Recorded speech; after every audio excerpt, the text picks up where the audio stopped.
Welcome to the 11th Rising Tide Ocean podcast. And today I'm with my friend and colleague, Margo Pellegrino. She's a coastal explorer. She's Blue Frontiers outreach coordinator. She has a parakeet, a green parakeet, sitting on Sorry. top of her head.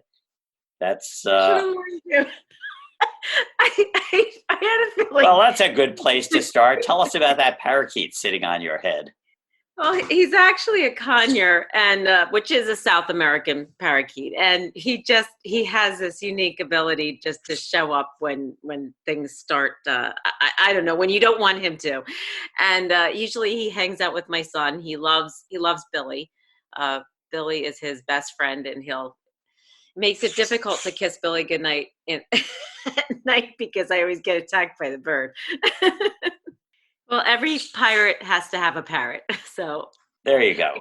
paddlers get conures. Margo has a BA in labor studies from Rutgers University. She's a lifelong Jersey gal who grew up in an ocean-loving family.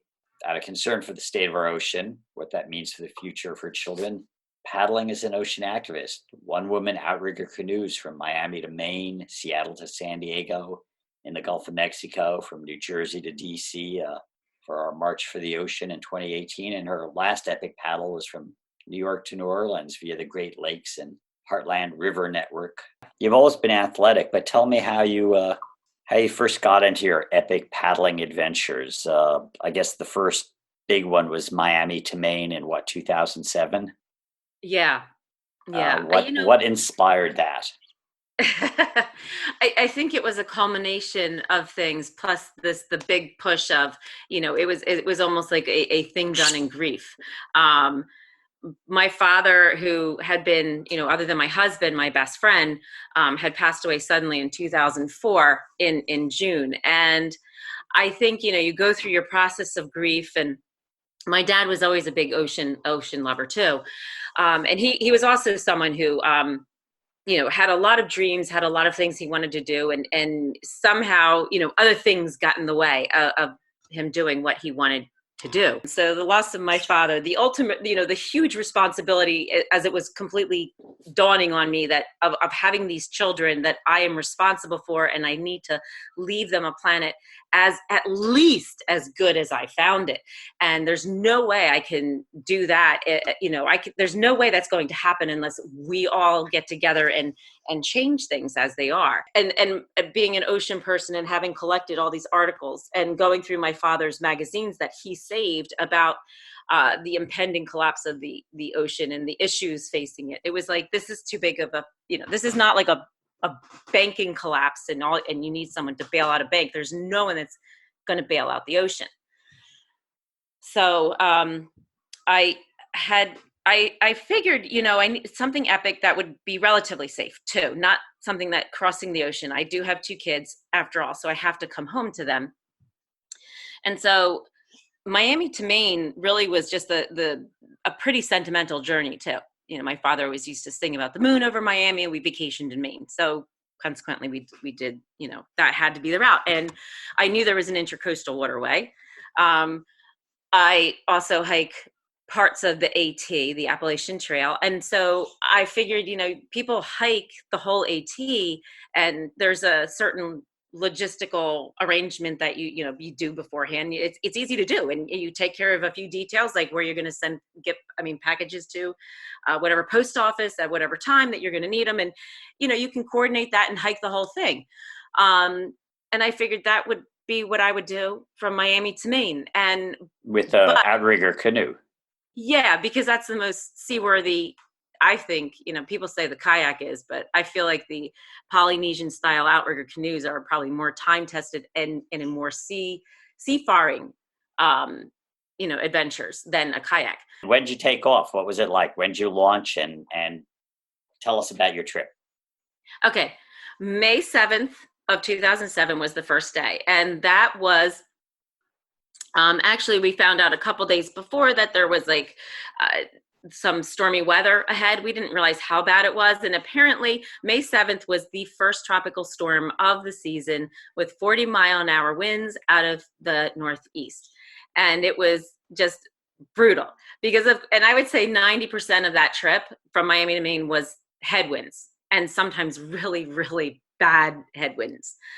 Um, but we couldn't, there's no bailing out. And so we had a plan that first day that if the wind proved to be too much, I would just paddle a mile and then, call it a day, and the official start and, tack on more miles the next day. But and it was sketchy. I mean, it was really sketchy, and the wind was just off the charts. Watching the palm trees waving, they were just like hurling themselves and like some macabre dance, and it just was very intimidating looking. So, but And I got on the water, we went the whole first day was only 22 miles. It took forever in that wind, but you must have been pretty tired after how many hours of paddling each day? it depended. It really did. It could be anywhere from 4 hours to, I think one time was well over 12 hours, probably like 13 hours. Where were you then? And actually it was like 15 hours. That was in South Carolina, and I had paddled from Hilton Head to right below the Folly Beach area, or right in that Folly Beach area. I realized how far out I was when I was looking at this like little tiny stick. It looked like just a little black thing sticking up. And I thought, well, that's an odd marker. And I paddle in closer and realize it's the stinking lighthouse. It was, I was out with the shrimpers, and they were all really like surprised to see a person That out far there. out. Yeah. So it So was that was it was an adventure, and all the time you were paddling, you were also like keeping a blog, so we could all follow along with you from afar. Um, Amazing journey, and I think at the end of it, you'd say, "Wow, that's it. I'm hanging up my paddle." But you went on. Somebody told you should do Seattle to San Diego. Yeah, and it took me how many two more inland type trips before I had the nerve to do that one. Because after 2007 was Miami to Maine, and then 2008 was Long Beach Island, New Jersey to Washington D.C. with NRDC, and then 2009 was Miami to New Orleans in partnership with Golf Restoration Network, which I think is now Healthy Golf. Hmm. That one night where I think it was a 50-mile paddle or so, and I knew at the end of that paddle I was not going to be able to cross Mobile Bay because the conditions had really kicked up, and they weren't bad on the Gulf, but because the winds were coming out of the northeast, it seems like so many of my paddles are with that northeast wind in my face. Or just side swiping you. So I was really lucky. I didn't feel it when I was on the Gulf. But when I had to go into the inlet, you could just see it looked like a washing machine. And I was pretty exhausted. And I figured, I'm going to call the Coast Guard and just see if they have any boats out patrolling around. And also where I was, I could not quite see Dolphin Island. So I didn't Alabama. I didn't have a good, yes. So you get on your marine radio. And they said, well, we're occupied because there's 4 people that went overboard and we're trying to rescue them and we can't find them. So I thought, I'm just going to sit this out. I got permission from this lovely park ranger guy, Blanton Blankenship. That's a name that you just cannot forget. Blanton Blankenship, who so kindly let me stay at Fort Morgan and gave me the key so I could just like crash out at that Confederate fort. Hitchhiked my way to dinner, or actually I walked to dinner, then this kindly couple took me back so I didn't have to walk back the 2 miles after dinner in the dark. And it was mildly creepy, and I could have sworn when I left This was a national park, Confederate fort. Fort Morgan. Yes. And I kept thinking, the Yankee girl is going to get haunted by these Confederate ghosts. And then 2010, I kept thinking, because like by then, David, I had a little bit of knowledge about what I was doing. And I knew what I was getting into with the West Coast. Miami to Maine was ignorance. But I want to tell you that was good training if you do the New England states. So it was if you do the New England states, you can kind of prepare yourself for what's involved with Seattle to San Diego, just because of the fog, the loneliness, the coldness of the water. And although what really, the West Coast was incredible, but what makes that, you add all that to the mix, and maybe on the East Coast you're more likely to get run over by a boat on the East Coast.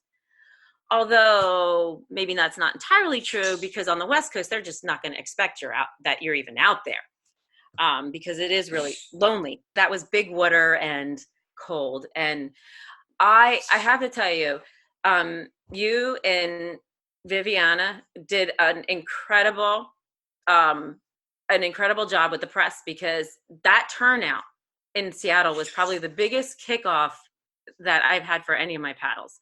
We had all the outrigger canoes clubs out there. We had dragon boat clubs. We had soul kayakers, and they all paddled from Lake Union to the first lock. And a bunch of the outriggers, only the outriggers went into the lock, which was kind of entertaining to have about 20 outriggers.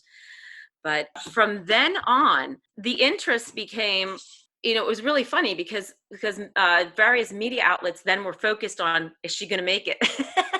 And follow the journey. So that became a bit of intrigue too, just like, is she going to make it? You crossed some incredible water, ranging from the Columbia Bar to the Port of LA. I mean, it's like huge challenges. I think the Columbia was the biggest challenge. And that was when we had to wait out. And in the meantime, I think people were kind of flipping out and worried that I could even do it. So you get to the Columbia Bar, and you got to cross that. Yes. And it was the biggest swells I've ever paddled in. Just huge. I had paddled, I think up until that point, I had the biggest surf that I had been in was off of Rhode Island, Newport, Rhode Island, when it was 7 to 11 and the Coast Guard had warnings because some of them were steep and breaking. And I figured that would be probably a small day on the West Coast. And sometimes in some places that was the case. But I'll tell you, the Columbia River mouth was even bigger. It was huge. But the thing is, it was rolling. So you have these house-sized swells. I mean, literally like 2-story size swells. But because they're so gradual, it's like a moving ski slope or something. And it really, once you get used to it, it's quite fun. You feel like an ant on a waterbed. But I did see a big fishing boat coming out. And I figured I'd wave because I know he's not expecting someone to be coming across Peacock Spit. So, he passes by, but then he circles around and he comes back. And so I'm like thinking, oh no, and I'm waving even more because I didn't know if he saw me. And it turns out he did see me. His son saw me. And so they wanted to see if I needed help. And I said, oh no, that's okay. I'm good. And he goes, well, where are you paddling? I said, well, I'm just going to the South Jetty and I'm going to surf in. And he goes, that's a surfing beach. I said, yeah, I know. I'm going to surf in. And so he said, well, you don't have anyone out here? I said, no. He goes, well, he offered to escort me across. I told him what I was doing. And, he said, well, I'm the enemy, because he was a big fishing trawler. I said, no, we want fish. We like fish. That's why we're doing this.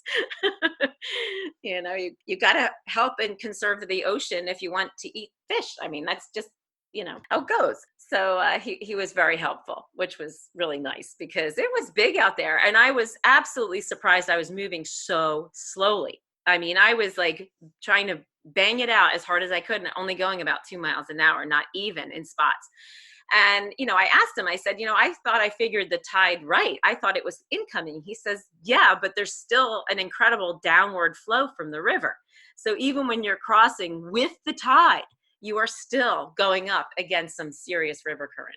I've never seen anything like that, or experienced anything like that. That was crazy. The amount of kind of wild ocean, even when you get beyond Washington, Oregon into Northern California, is pretty impressive.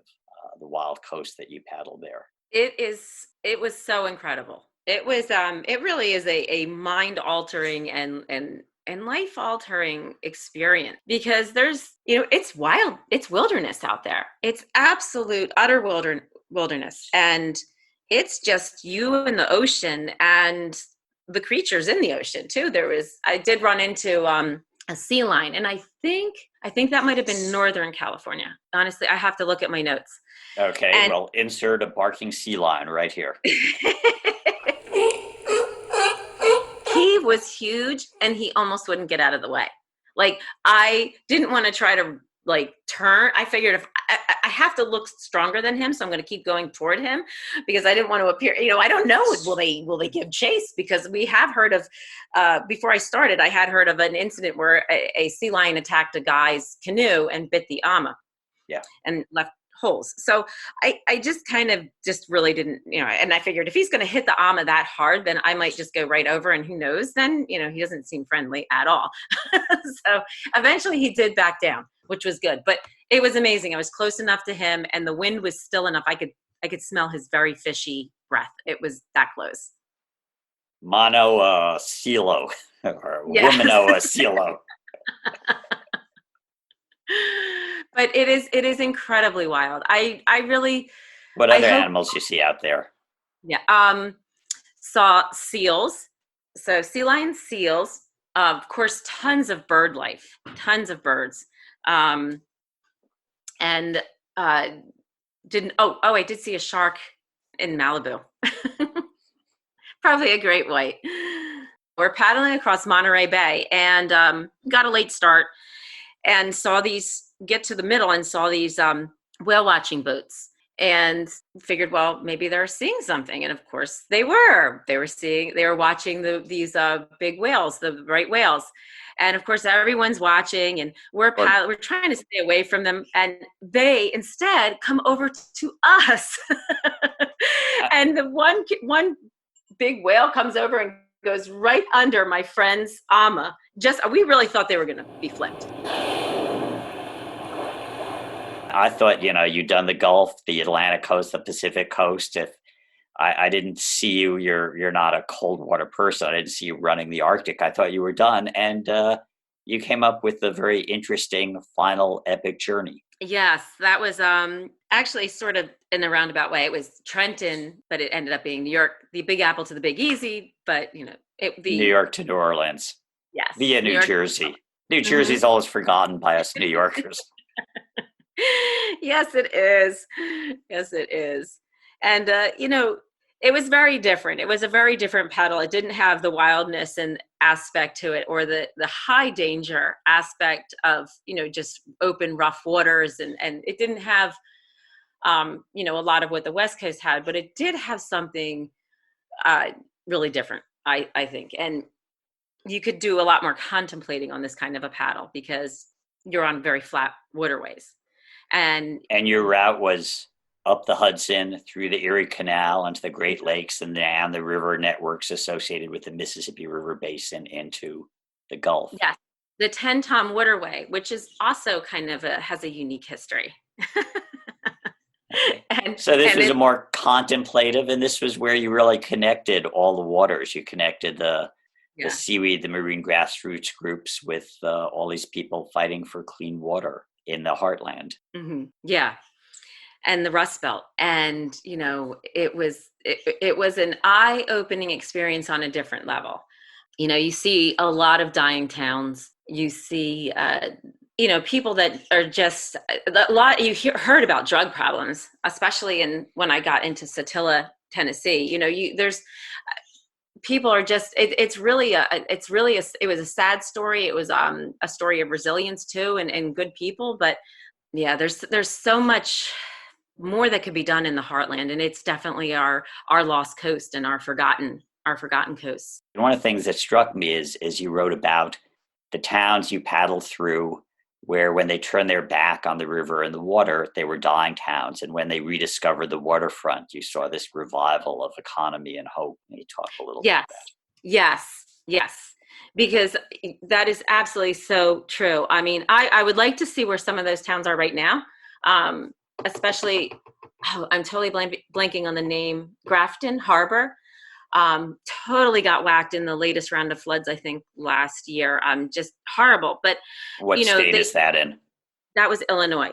But and it was so evident that the towns that embrace and really accentuate their waterfronts are the difference between a dying town and a surviving town, and not just surviving but thriving. But yeah, the people were wonderful in Alabama, and Alabama is a beautiful place to paddle, but definitely make sure you have enough water, because I found myself like paddling for 2 hours at a time towards the end with no water because I had exhausted my supplies, which never ever happened to me ever before in all the history of my paddle trips. So the challenges on your inshore paddle went from giant waves and rip tides and the occasional aggressive sea lion to alligators, dehydration, and you also got rained on a lot, I think, on that trip.